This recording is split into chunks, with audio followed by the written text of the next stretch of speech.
Bom, pessoal, então, telinha inicial com os assuntos que serão discutidos aqui no vídeo de hoje, os temas do dia. 4 temas no total, 2 deles em vermelho, porque são os temas em destaque. Os temas em destaque são os assuntos que aparecem no título e na capinha do vídeo. E aqui embaixo um recado que é sempre importante. A minutagem permite que você selecione na linha do tempo o tema que quer assistir, de forma que vocês podem assistir ao vídeo inteiro ou apenas aqueles assuntos que forem do interesse de vocês. E sem mais delongas, a gente parte para o primeiro tema, que é o seguinte: lá na parte superior da tela, dentro daquela caixinha preta, eu coloco o seguinte título: A Rússia dá uma aula de economia de guerra. E não é a primeira vez que eu falo sobre isso aqui no canal, já falei outras vezes. Lembro que quando a gente falou a respeito da escolha que a Rússia fez de colocar na pasta no Ministério da Defesa um economista, a gente fez uma discussão sobre isso, que a Rússia ali estava tomando uma decisão para consolidar um entrelaçamento entre os setores da economia e da defesa, preparando-se para a necessidade de próximos anos que exigirão solidez de países que adotarem uma economia de guerra, porque sabe que o cenário é muito conturbado nos próximos anos. Quer dizer que teremos uma guerra necessariamente? Não. Mas quem não se prepara para isso está sendo imprudente, está sendo ingênuo, está sendo irresponsável. Por quê? Porque tudo indica, conforme tudo que está sendo feito, que a OTAN não irá ceder a sua hegemonia, não irá perder a sua hegemonia sem arrastar o mundo para um caos completo. Isso está mais do que demonstrado por tudo que está acontecendo e que a gente discute aqui. Então a Rússia seria irresponsável se não fizesse. Tanto é que a OTAN tenta fazer o mesmo, mas não consegue. Ela tenta adotar uma economia de guerra, várias figuras falam sobre a necessidade disso do mundo da OTAN, só que ela simplesmente não consegue implementar isso. Inclusive já teve artigo de centros de estudos aí, Anglo e Yankees, que falaram a respeito até da talvez impossibilidade do modelo pós-fordista conseguir responder a isso, ou seja, até o modelo de produção está sendo questionado quanto à sua eficácia para a adoção de uma economia de guerra, que a OTAN não consegue fazer. Ou seja, é mais um exemplo de sucesso russo contra um fracasso da OTAN. Ontem eu discuti com vocês o quê? O sucesso político russo, já que há solidez no governo Putin, é um governo popular, existe um Estado organizado e que a população assim enxerga, porque existem várias pesquisas, inclusive feitas por instituições do mundo da OTAN, que atestam isso. Não há nenhuma surpresa quanto a essa constatação.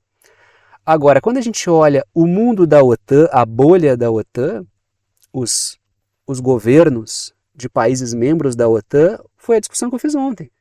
Olhem o que é o Macron, olhem o que é o governo Macron.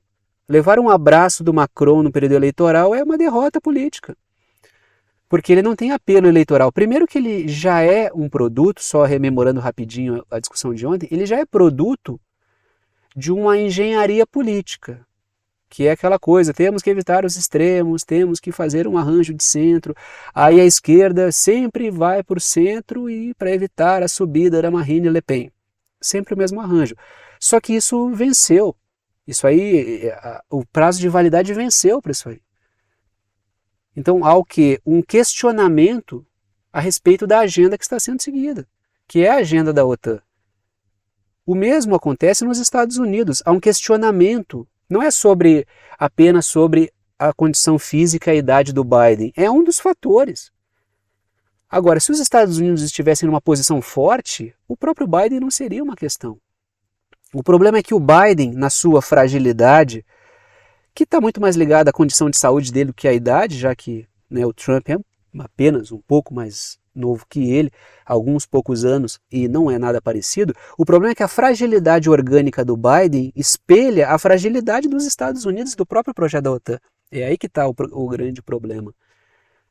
Ou seja, politicamente a comparação leva ao quê? A crer que a Rússia obtém sucesso politicamente. E agora economicamente também. Agora não, só estou trazendo uma matéria que agora demonstra isso muito claramente. Inclusive foi uma matéria que um camarada me mandou, agradeço pela matéria, que dá possibilidade para uma discussão muito interessante, que é esse aspecto, né, que é econômico e de guerra, que é a questão da junção aí de uma economia de guerra. É a economia preparar-se para anos de possível guerra. Estamos caminhando para uma guerra mundial? Já estamos nela e não sabemos? São grandes perguntas que só o tempo vai nos mostrar, né? Ninguém tem como saber isso, né? Ninguém tem controle sobre o futuro. Se a gente vai desaguar numa guerra direta mundial, só o tempo vai dizer. Mas estamos aqui dia após dia tentando entender essa coisa toda. A matéria diz o seguinte, vamos começar falando aí sobre esse tema que a matéria traz. O Banco Mundial, não é nenhum organismo russo. O Banco Mundial reconhece a Rússia como país de alta renda. A matéria continua. O resultado do documento resulta do documento que o rendimento nacional, ou seja, esse estudo aqui, esse relatório, o rendimento nacional bruto per capita na Rússia é de 14.250 dólares, ou seja, é um indicador de que a Rússia tem resiliência econômica, nada diferente do que a gente tem discutido aqui. Eu apenas trago essa matéria com dados internacionais e não dados russos, por quê? Porque é importante para demonstrar que não há algo tendencioso aí, há uma realidade. Quando eu coloco que a força política, resiliência econômica e sucesso militar, inclusive com ampliação da capacidade de produção de armamento e munição e aumento da capacidade de recrutamento militar pela Rússia, existe um pacote completo que demonstra uma Rússia muito mais resiliente do que a OTAN esperava. A OTAN subestimou o seu adversário. Então, quando eu falei várias vezes aqui, a economia russa é resiliente, falamos de vários exemplos de nacionalização de setores, de uma indústria bélica que avança, de uma popularidade que se mantém, sinal de que a economia também vai bem. Caso contrário, seria sentido na própria popularidade do Vladimir Putin, que cairia certamente. Sucesso militar e burocracia organizada não garantem popularidade, se não houver uma economia que dê respaldo a isso. De forma que o impacto econômico de uma guerra não está sendo sentido, ou pelo menos não muito pela população russa. E isso explica a popularidade. Esses números aqui de que a Rússia segue avançando economicamente a despeito de sanções, a despeito de uma guerra na qual coloca uma enorme quantidade de esforço, porque está lutando contra a OTAN na Ucrânia, revela isso. Trago 2 pontos, começo pelas letras vermelhas. O setor de defesa impulsionou o desenvolvimento, que é isso que a OTAN busca. Tanto é que eu botei ali, a OTAN busca justamente isso. Que é o quê? Colocar a questão da guerra no centro e fazer os setores se desenvolverem em torno disso sem prejudicar o produtivo. A OTAN não consegue fazer isso. A gente já viu representantes militares dos mais variados, tanto de países europeus quanto dos Estados Unidos. Já vimos ex-secretários gerais da OTAN, falando sobre a necessidade da adoção de uma economia de guerra. O militar holandês, o Rob Bauer, se não me engano, está sempre falando, né? Tem que adotar uma economia de guerra, já deveríamos ter entrado no modo economia de guerra. O problema é como fazer. Não é a diretiva, é o método. Como é que a gente faz isso? Com os instrumentos que a gente tem. E segunda questão, a população europeia está pronta para isso? Existem condições na maquinaria econômica europeia que permitem isso? A população está imbuída desse sentimento? Porque quando a Rússia não responde de uma maneira contundente, no sentido de gerar um grande medo na OTAN, naquele sentimento apocalíptico de resposta nuclear tática que gere um pânico, que é o que me parece que a OTAN está tentando cavar. Uma resposta desse tipo para fazer com que a população europeia tenha medo que justifique escolhas duras. Por quê? Porque, logicamente, a OTAN sabe que não conseguirá entrar no modo economia de guerra sem derrubar muito a qualidade de vida da sua população. E para a população aceitar uma queda da sua qualidade de vida, como já está acontecendo gradualmente, apoiando ainda assim o Estado e as decisões dos governos, apenas com um grande ambiente de medo. Algo do tipo, eu topo viver condições piores, mas estou em segurança. Por quê? Porque estamos lutando contra a Rússia. Só assim. Agora, o problema é que a sociedade europeia, ela não vê a Rússia como um grande adversário, a população em si. Ela não vê a urgência em fazer uma guerra com a Rússia. A Europa não quer fazer guerra com a Rússia, a população europeia. Então, como é que vai se enfiar goela abaixo uma economia de guerra ali, se a população não está imbuída desse sentimento? Salvo, claro, existem países e países, mas o caso da Alemanha, por exemplo, que teria que entrar nisso, porque é uma grande liderança econômica europeia, a população alemã não vê a Rússia como nem entre as suas primeiras 5 preocupações, em termos de gerar medo.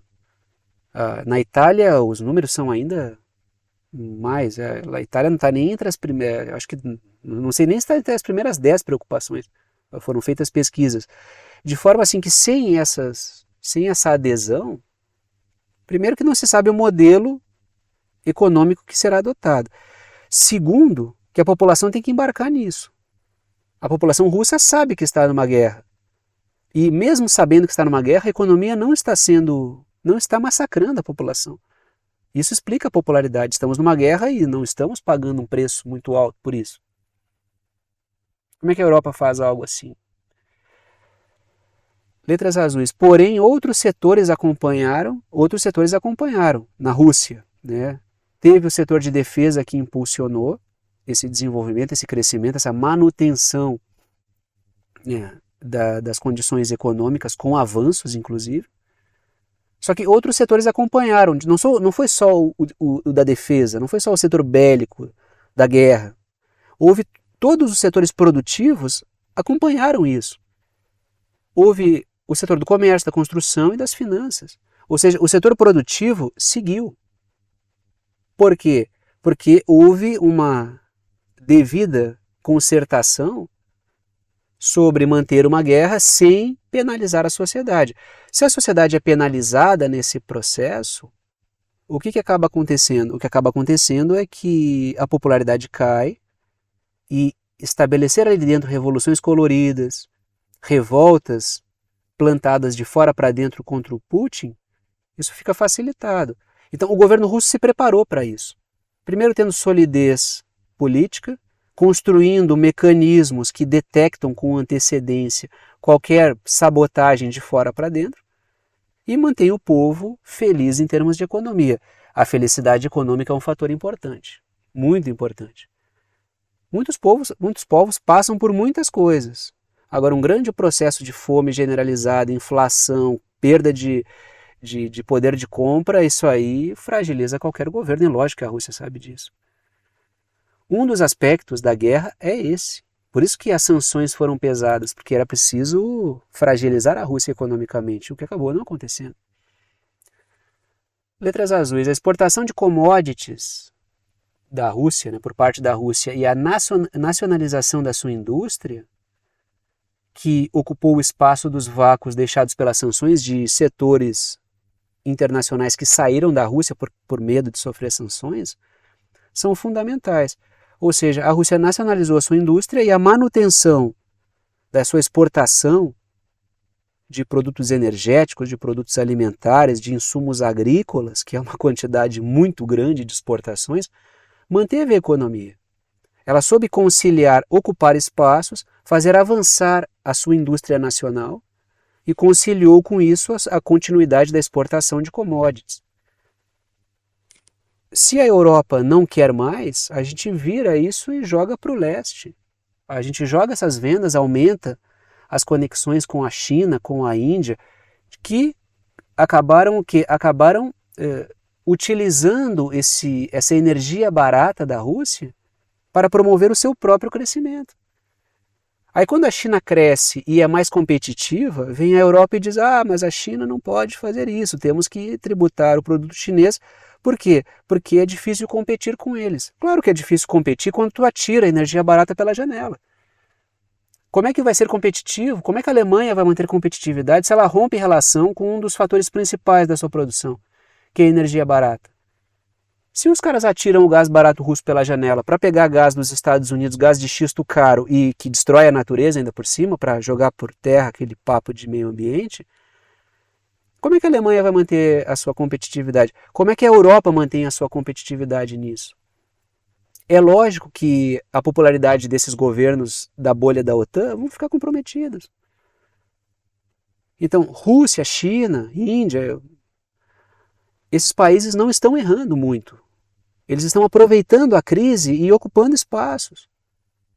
Enquanto isso, o que acontece com a bolha da OTAN? Ela tenta projetos que não dão certo. Não dão certo.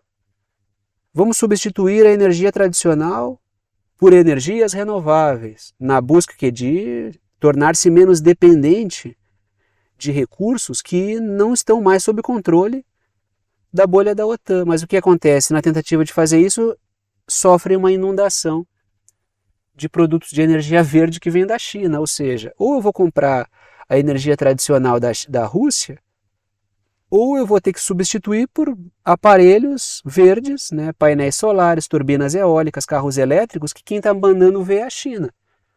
Se a minha intenção era chutar a China e a Rússia para fora da brincadeira, não está dando.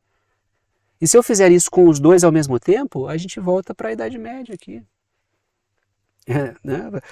Até antes, porque teve casos aí, em vários períodos, o pessoal voltou a usar lenha de novo. Como é que se faz esse arranjo aí? Aí, ao mesmo tempo, querem sancionar o Irã, querem sancionar a Venezuela, querem sancionar todo mundo que tem um petróleo. Se vai sancionar todo mundo, vai ficar difícil de manter a vida. Letras vermelhas. A entrada de um economista no Ministério da Defesa visa aprimorar a economia de guerra. Então, só para dar um fecho de uma coisa que eu falei antes, tá? Eu vou botando os tópicos que é para eu não esquecer de nada. Às vezes eu falo antes, depois eu só releio aqui para não ficar voando. É porque eu não faço cortes, já falei para vocês, não vou ficar fazendo corte, falo, para, depois eu monto tudo, fica aquelas falas de 10 segundos entrecortadas, não tem motivo para fazer isso.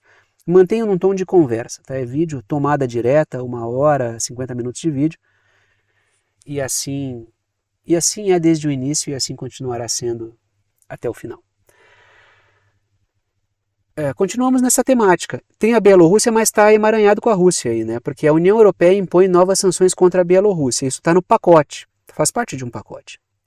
Letras verdes. A União Europeia quer impedir que produtos, não é produtor, ali está, é produtos russos entrem através da Bielorrússia na União Europeia. Esse é um aspecto, tentar fechar as portas, por quê? Porque o pessoal vai sancionando, os governos, a agenda da OTAN vai sancionando, a partir dos comandos dos Estados Unidos, só que vão ficando buracos, e por aqueles buracos o pessoal vai continuar fazendo os seus trâmites ali. Ora, se a energia russa é barata e é vantajosa, lógico que as empresas europeias querem continuar brincando disso. Os Estados Unidos continuam, setores econômicos dos Estados Unidos, eles precisam das suas parcerias de energia nuclear com a Rússia, do combustível nuclear, não tem como prescindir da Rússia. Então ficam ali brechas. Por quê? Porque se fechar tudo, a economia para, dado o seu nível de entrelaçamento. Agora, quanto mais o tempo passar e mais a Europa e a bolha da OTAN tentar encontrar saídas e alternativas, mais ela vai tentar fechar os buracos. Só que qualquer buraquinho mínimo que tiver, a economia vai acontecendo ao natural. Os caras vão dar um jeito de ir lá no meio do mar, em águas internacionais, passar o petróleo de um navio para o outro, de fazer a coisa pingar ali, de um navio fantasma que vai lá por cima, que pega, vem por aqui, a documentação, vira. A economia dá o seu jeito, mas a verdade é, chutar a Rússia da economia global é muito difícil. Ou melhor, chutar a Rússia da economia da bolha da OTAN é difícil, porque os caras continuam, é muito vantajoso. Então eles vão fechando portas, para que a coisa não entre através da Bielorrússia, sancione mais a Bielorrússia.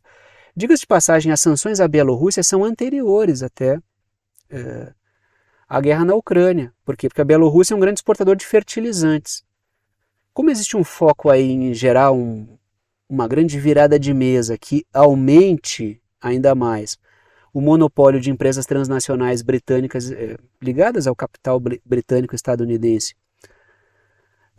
no ramo alimentar, houve essa manobra contra os insumos agrícolas da Bielorrússia. Então há um projeto de usar a crise para aumentar o monopólio no setor alimentar. Então essa questão com a Bielorrússia é até anterior. Teve até uma questão que isso impactou o Brasil, vocês devem lembrar desse episódio aí, né? Porque a Bielorrússia exporta muito fertilizante. De forma que a guerra ela não é o centro. A guerra da Ucrânia ela não é o objetivo principal, ela é um meio.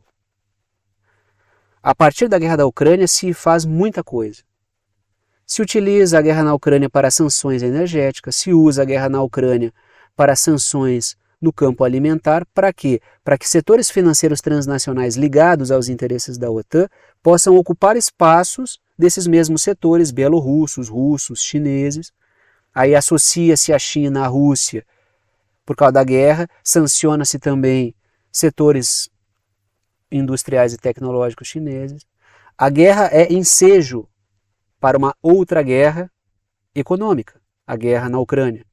O aspecto militar puxa outra guerra no campo econômico. Então existe aí um movimento da OTAN de reconfiguração da economia para tentar reconstruir as relações para manter vantagens em muitos lugares, e um dos alvos é a Europa.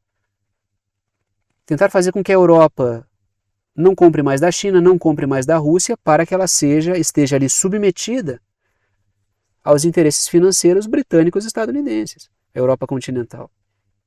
É disso que estamos falando sempre aqui, né? Então, eu sempre faço voltas, vou costurando, porque existe uma compreensão de conjunto. Os fatos novos vão iluminando o que a gente já discutiu e vão dando mais clareza para o processo como um todo.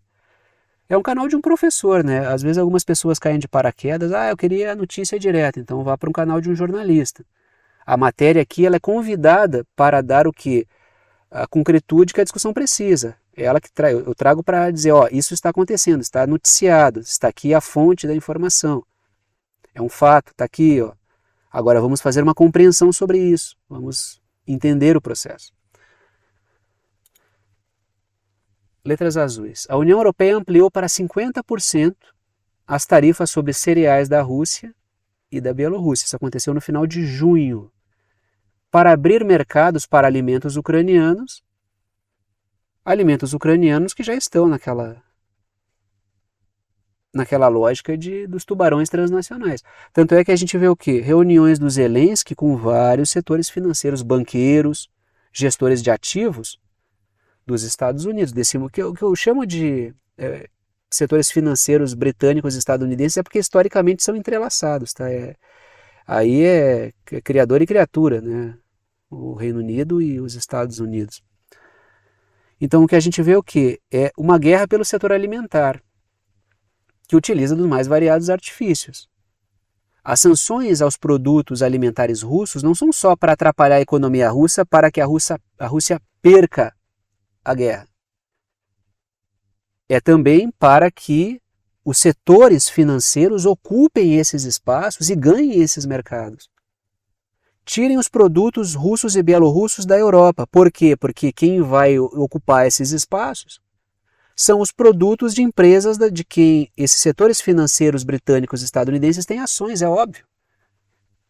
O Mercosul também fazia parte disso.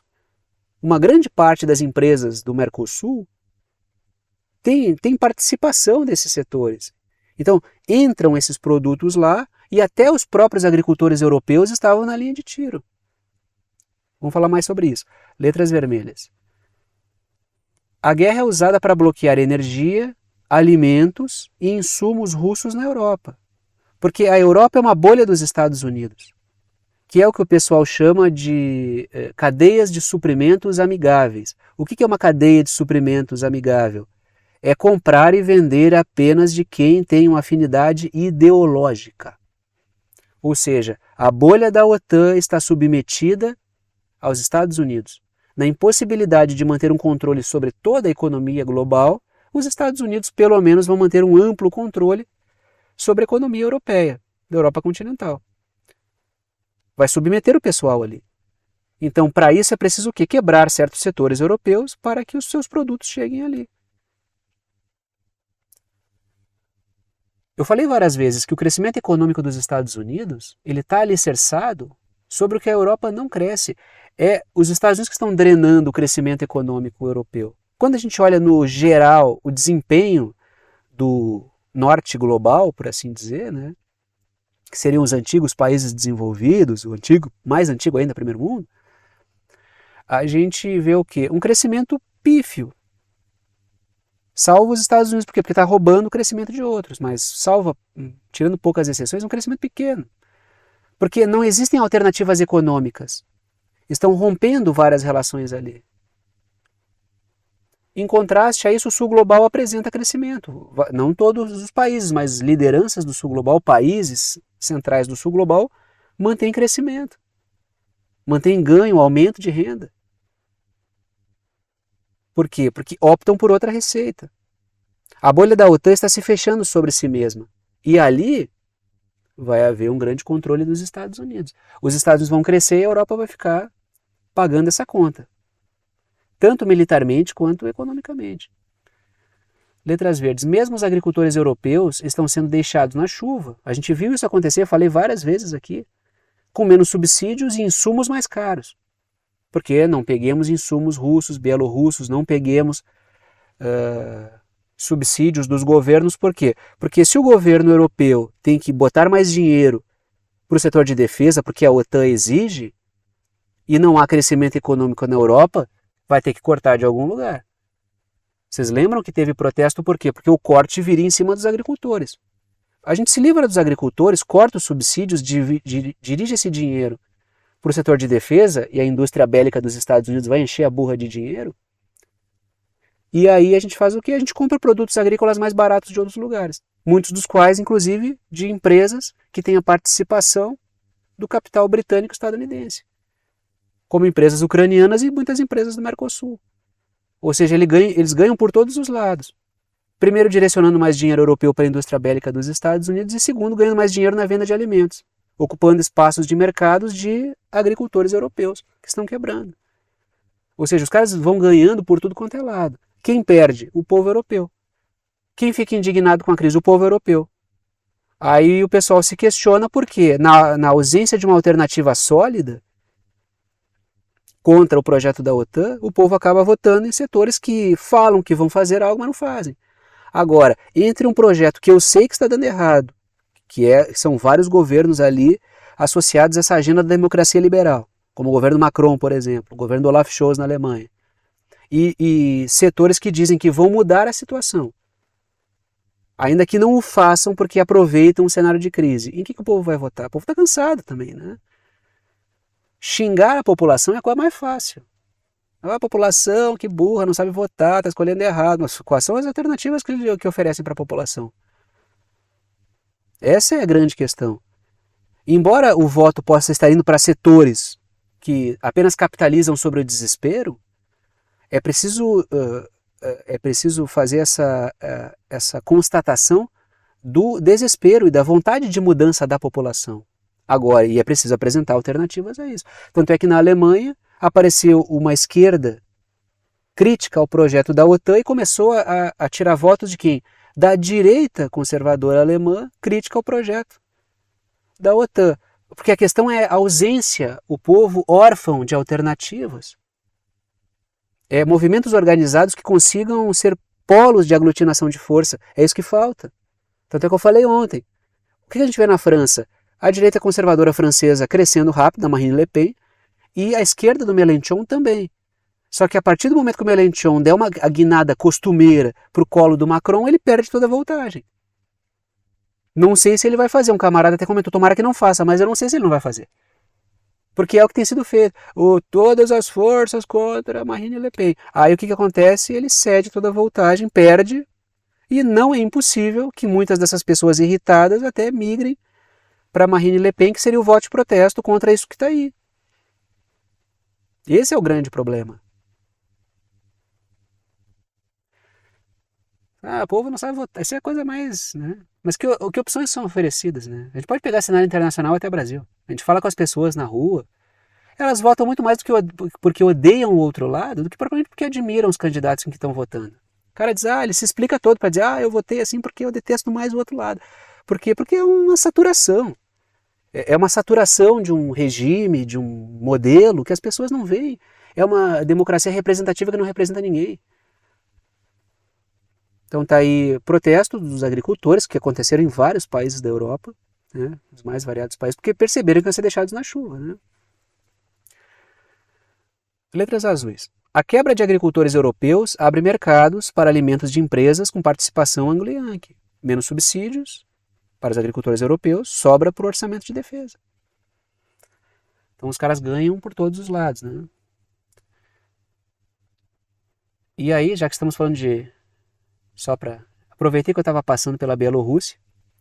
O Ocidente quer arrastar a Bielorrússia para um conflito militar, diz o Lukashenko. Letras vermelhas. O Lukashenko denunciou a ampliação da presença militar ao longo de suas fronteiras. A Rússia não cai em provocações. O que vamos fazer? Vamos provocar a Bielorrússia. Só que, claro, é impossível que a Rússia não tenha costurado uma compreensão sobre os métodos da OTAN com a Bielorrússia, até porque a Bielorrússia ainda tem a KGB e ela sabe muito bem como é que a banda toca. E, lógico, a Rússia e a Bielorrússia estão orquestrando ações. A Bielorrússia é grande parceira da Rússia. Mas tem provocação.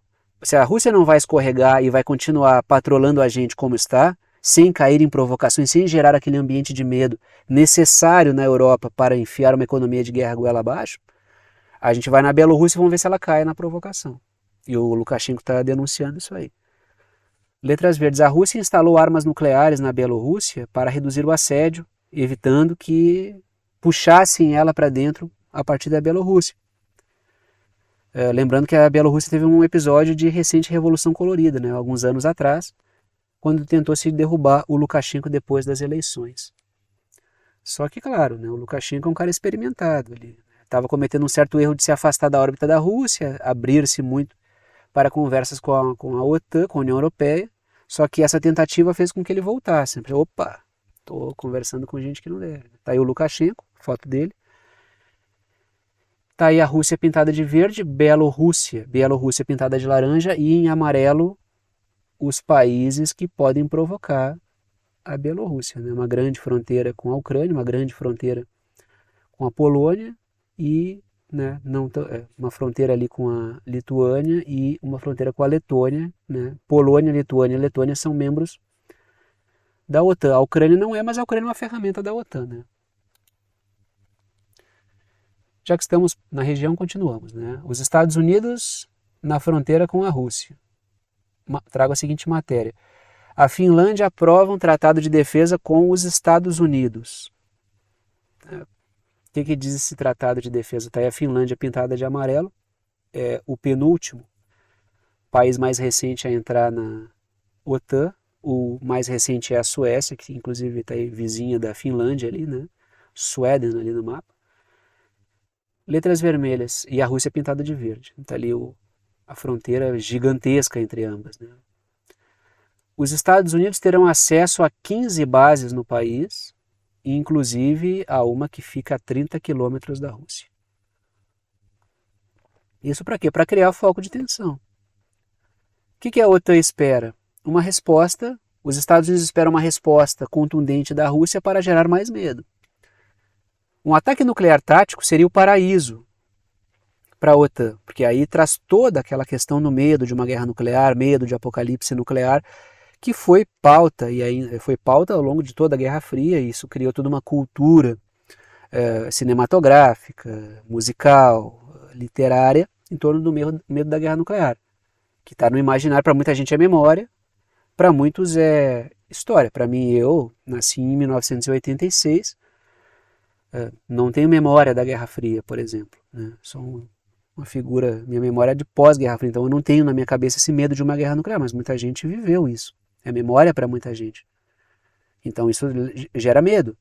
E é em cima desse medo que a OTAN busca trabalhar para quê? Para fazer com que o povo europeu aceite uma queda da qualidade de vida para justificar uma guerra contra o inimigo maldoso, malvado, o monstro que vai nos invadir, que é o velho risco russo, né, que vai também tentar trazer de volta essa questão da Guerra Fria.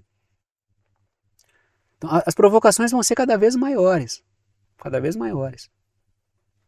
E é o que eu comentei com vocês. A Rússia vai bem em política, econômica e militarmente, obtendo sucesso em frentes conjuntas, mantendo tudo em ordem, Um ataque à praia, terrorista à praia, vai mudar o plano da Rússia? Parece que não. Acho que não, e até, se houver saída mais inteligente, espero que não.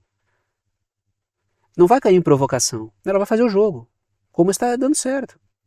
Agora, essas provocações vão começar a crescer muito.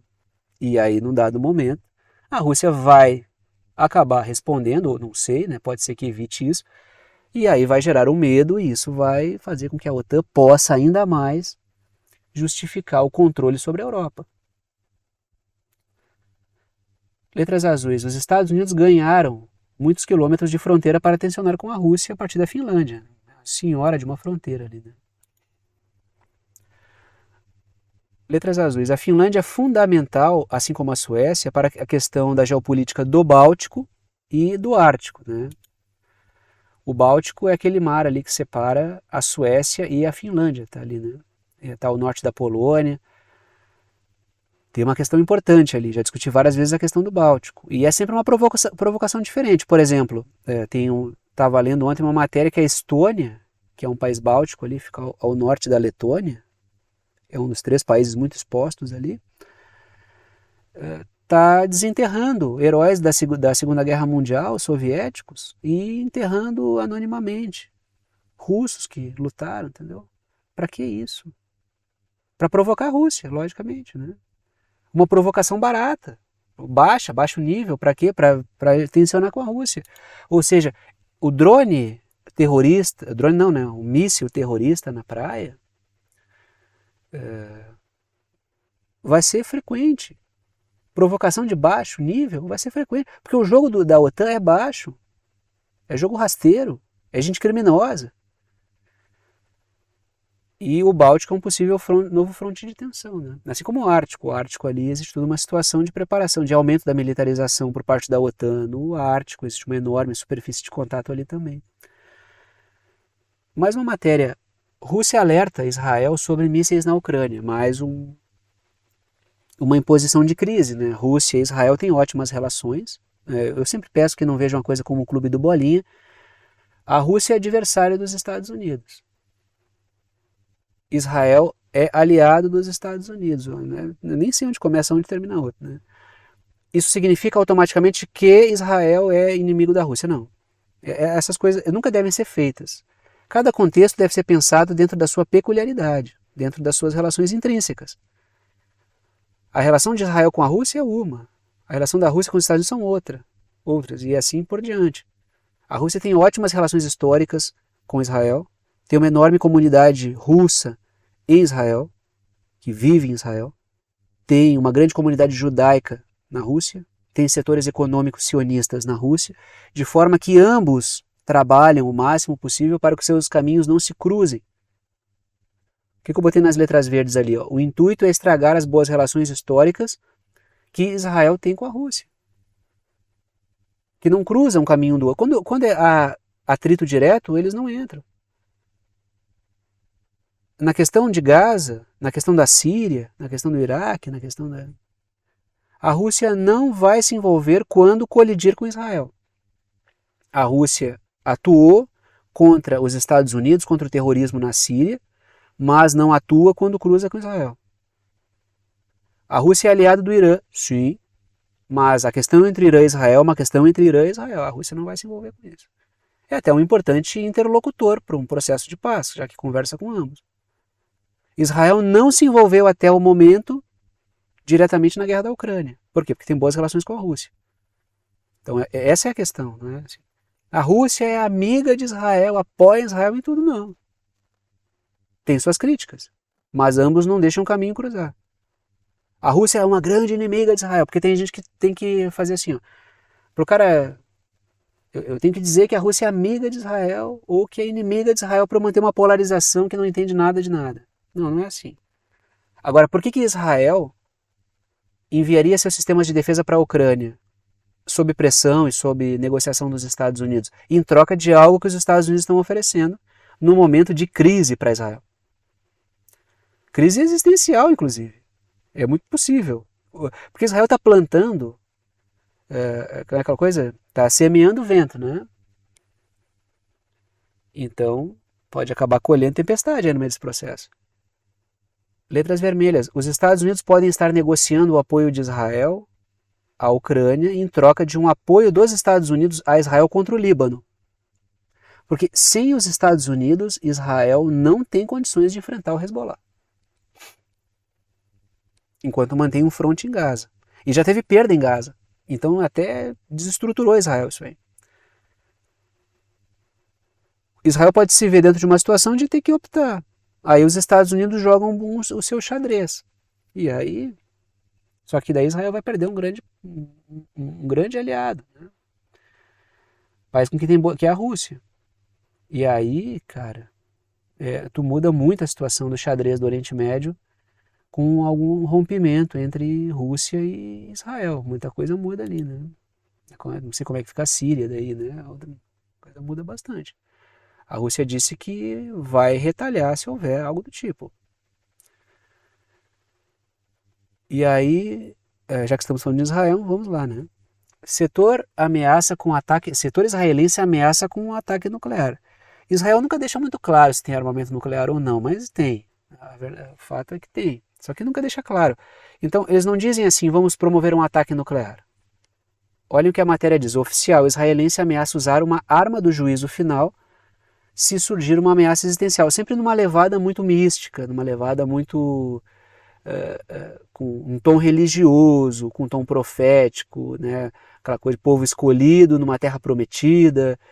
Muitas pessoas que comentam me xingando aqui vêm com uma levada religiosa, Deus está ao lado de Israel, Deus não sei o que, Deus está apoiando Israel, Israel é invencível por não sei o que, a grande Israel, retomando um passado primeiro que nunca existiu de Israel, né? Fazendo uma conexão com eventos fictícios, né?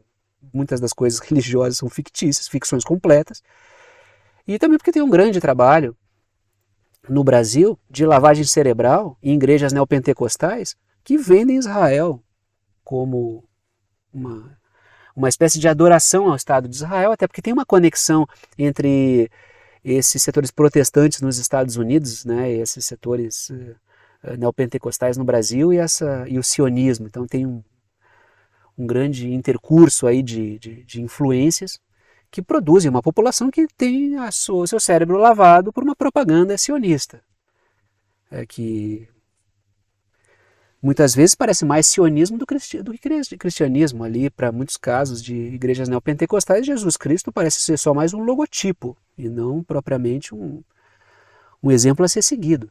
Então, mas sempre tem essa coisa do juízo final, do povo escolhido, terra prometida, do povo invencível, do domo de ferro que é indestrutível, como se Deus estivesse tirando os mísseis com a mão, só que esqueceram de combinar, tanto Deus quanto Israel, com o Irã, que aposentou ali o invencível domo de ferro de Israel. Né? O Irã não deu muita bola para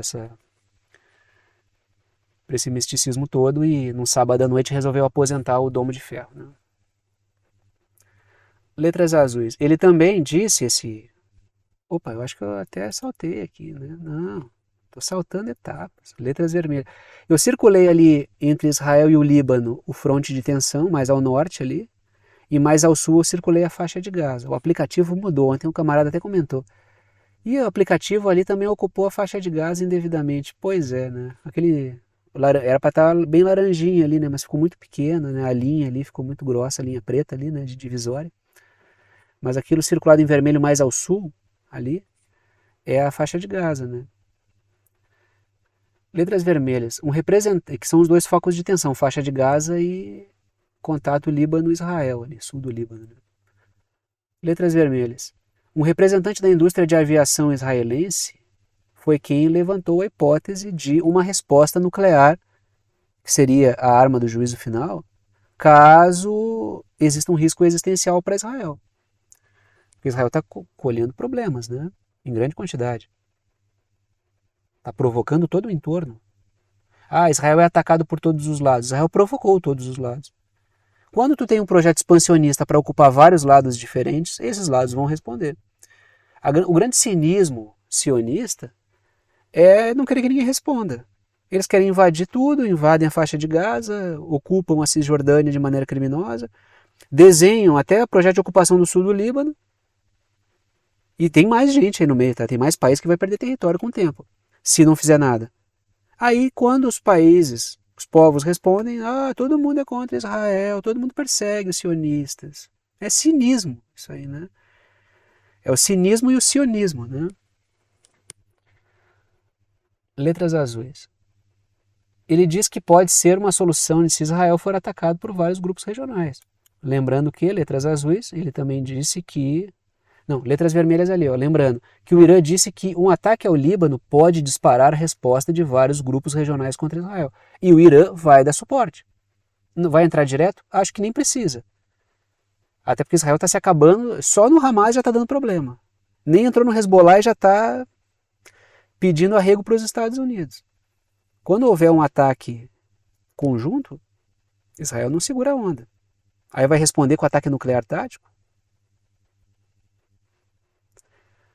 Letras azuis, agora eu volto para o primeiro ponto ali. Ele também disse que as inteligências alemã, britânica e Yankee, dos Estados Unidos, estão dando suporte a Israel sobre adversários regionais, avisando sobre o risco existencial, como os grupos estão se movendo e tal. Né?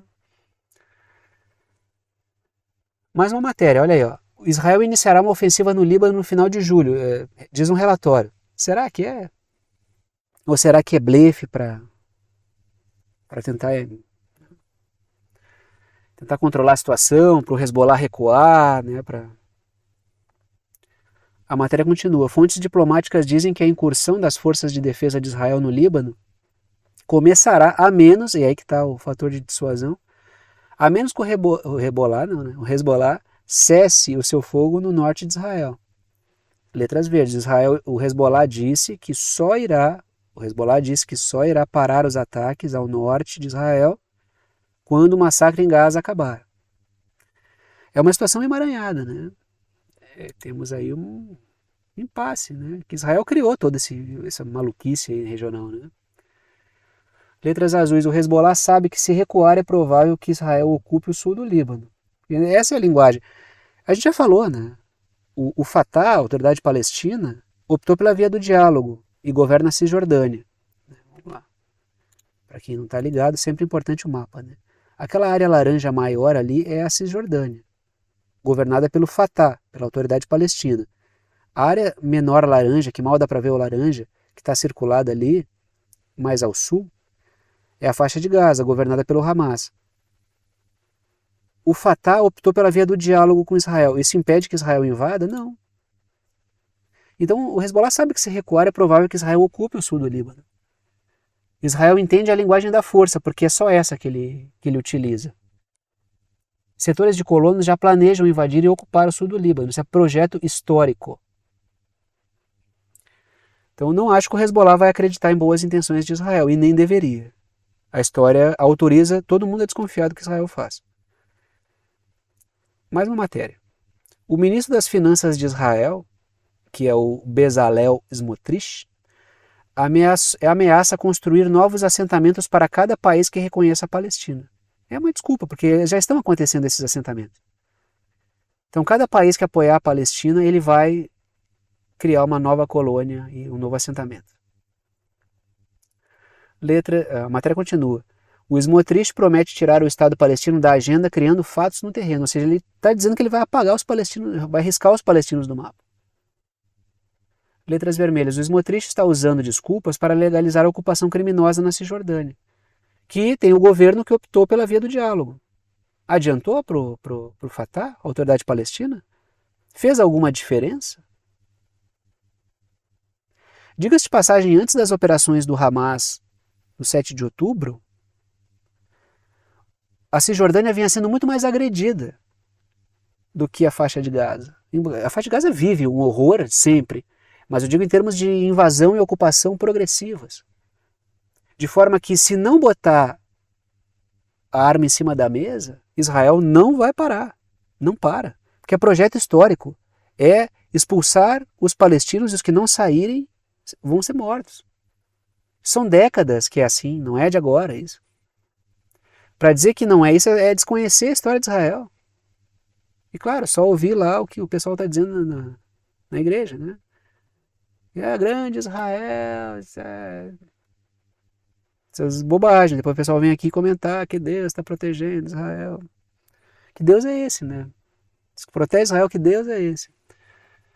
Letras verdes. Dias atrás, Israel passou o comando da invasão dos militares para administradores civis, ou seja, isso é uma anexação. É anexação, né? Está criando governo, já aparelho administrativo para governar a terra invadida, que é a história de Israel. Invade, mata civis, crianças, mulheres, idosos, né? E aí coloca sempre Deus na jogada, né? Último tema, a gente vai ali para uma conexão África-Turquia. Tensão entre Somália e Etiópia sendo aí mediada pela Turquia. Turquia mediando negociações Somália e Etiópia é um acordo portuário. Vai sair? Eu não sei, acho muito difícil, a tensão está muito grande ali, né? A Turquia, que fechou parcerias com a Somália, teria que oferecer muitas coisas para a Somália topar isso aí. E eu não sei se ela vai topar. É uma tensão difícil de dissolver, na verdade, né?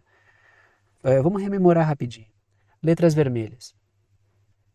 A Etiópia negocia uma saída para o mar com a Somalilândia. A Somalilândia é uma região autônoma da Somália. É muito mais organizada que a Somália até, né? Um comparativo.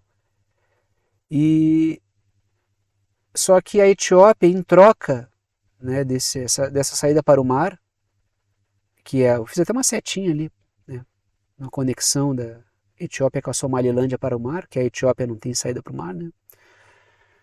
A Etiópia reconhece a independência, isso aí, claro, a Somália não reconhece essa independência.